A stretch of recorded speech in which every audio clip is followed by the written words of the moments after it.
Ya estamos de regreso, queridos amigos, en su programa La Ruta Inmobiliaria por Radio Agricultura 92.1 Región Metropolitana.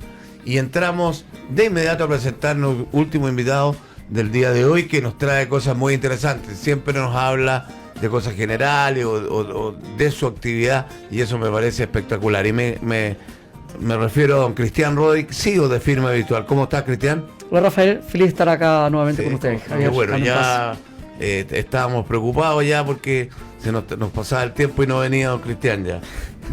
Menos traslado hasta una notaría implica menos gasto en combustible, queridos amigos. Menos tiempo perdido con gestión. Y en definitiva, una mejora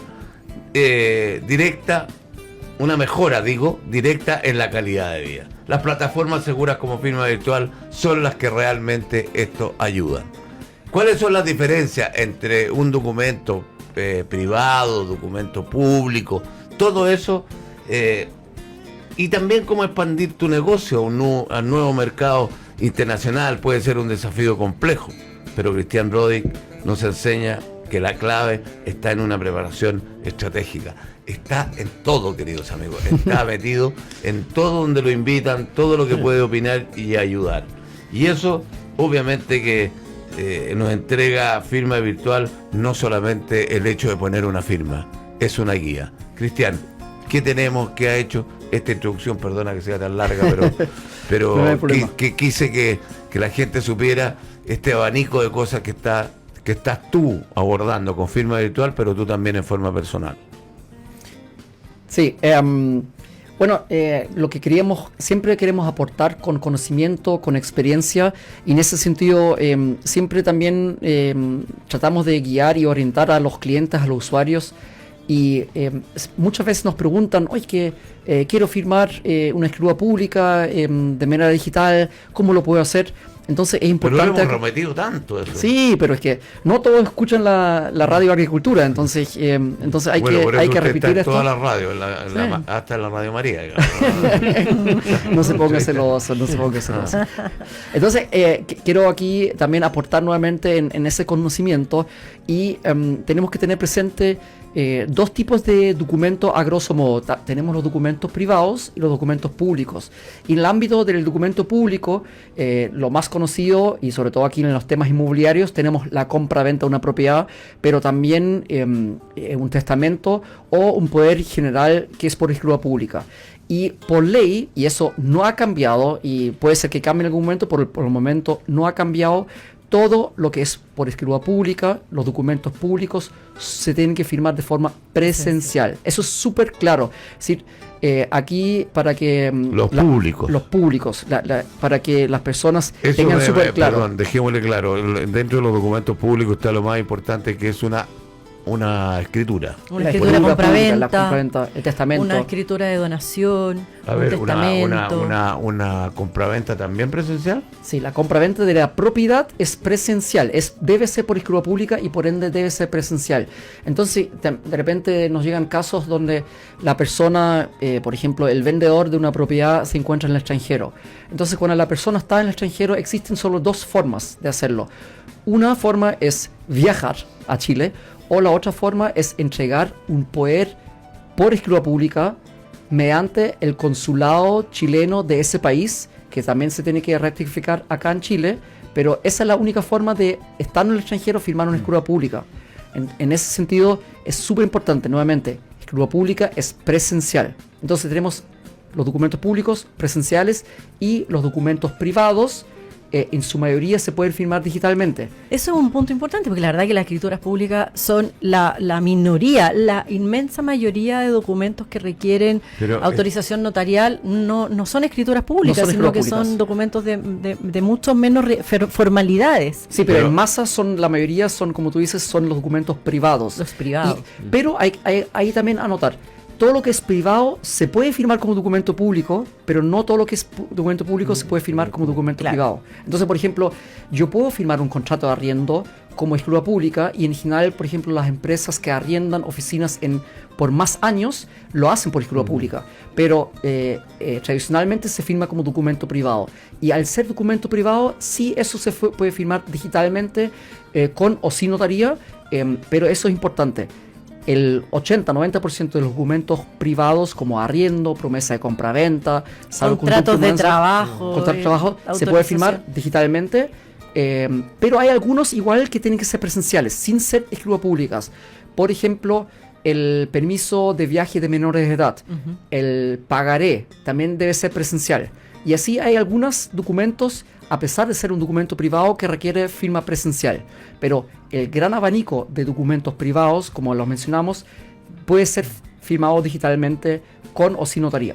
Queridos amigos, don Cristian Rodic, CEO de Firma Virtual, que nos está explicando todas estas preguntas que se hacen: ¿cuál es el documento público? ¿Cuál es el privado? ¿Cuál es el que tengo que ir a la notaría? ¿O me llevan el notario donde yo estoy? Porque también Firma Virtual traslada a notario. Pero me quedó una duda. Tú, cuando estás en el extranjero para comprar un bien, tú si no puedes venir a Chile, tienes que mandar un poder por escritura pública. Sí, claro. ¿A dónde firmáis esa escritura pública? Si es lo mismo que estamos en el consulado. A través del consulado lo haces. ¿Y él no puede firmar esa compraventa en el consulado? Él no... Bueno, depende ahí, porque en el fondo, si es un documento con banco, el comprador firma con... Perdón, el vendedor firma y el comprador firma con financiamiento bancario. Entonces ahí es hay que firmar en una notaría. Es decir, la escritura pública se tiene que firmar en una notaría, y para que eso suceda tiene que entregar el poder. La compra-venta de la propiedad. El poder tú lo puedes hacer en un consulado. Exactamente. El poder para que la otra persona firme acá en Chile. Ese lo puedes hacer porque también es porque es escritura pública, es un poder por escritura pública. Exactamente. Entonces también vas a firmar una escritura pública y la vas para entregar un poder, pero sí lo puedes hacer en el consulado. Todo poder para firmar una escritura pública también debe ser por escritura pública. Entonces, por ende, ese poder lo tiene que hacer en el consulado. O en una notaría si estuviera en Chile. Sí, o en una notaría que estuviera en Chile. Sí. Entonces tiene que ser siempre por escritura pública. Eso es importante.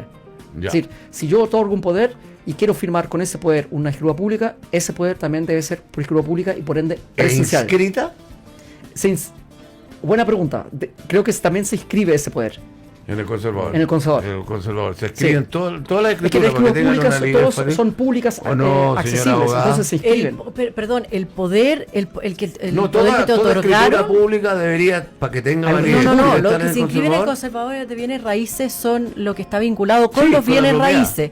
Entonces, en el fondo, lo que se hace en ese caso es que se van a adjuntar los documentos que digamos que forman parte de la escritura. En este caso, por ejemplo, si se indica el poder que está en tal notaría por escritura pública, pero no es que se inscriba ese poder, sino que en el fondo se exhibe al momento de la firma de la escritura pública, el notario lo verifica y se informa en la escritura, digamos, toda la información respecto de ese poder. A que creo que se refiere, Rafael, es que todo documento público queda un año en notaría y después se va al archivo judicial. Y por ende queda un registro público de ese poder.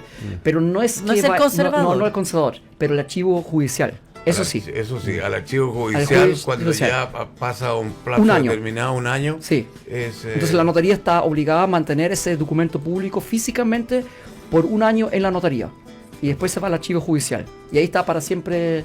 Para siempre.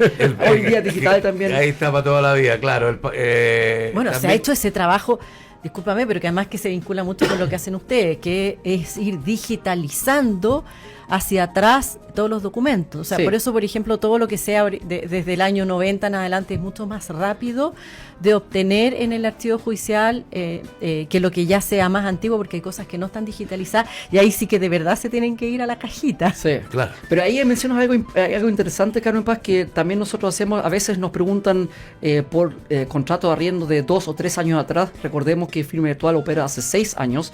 Entonces, en ese sentido, a veces se le pierde algún contrato y nosotros aún los tenemos. Respaldos. Los tenemos respaldos porque como política establecimos que vamos a guardar todos los documentos durante 7 años, al menos. Entonces, en ese sentido... Y también le sirve un respaldo para ustedes, para decirme, sí señor, usted firmó, no me venga a levantar aquí falsas calumnias, como dice, de que yo no firmé en forma digital. Pero es súper importante, queridos amigos, los consejos que siempre da Cristian, y ustedes lo pueden seguir en YouTube y en donde va, en la BNI, donde ha estado con los emprendedores, que enseña a emprender por por su, como lo he visto, ¿no es cierto?, en sus participaciones.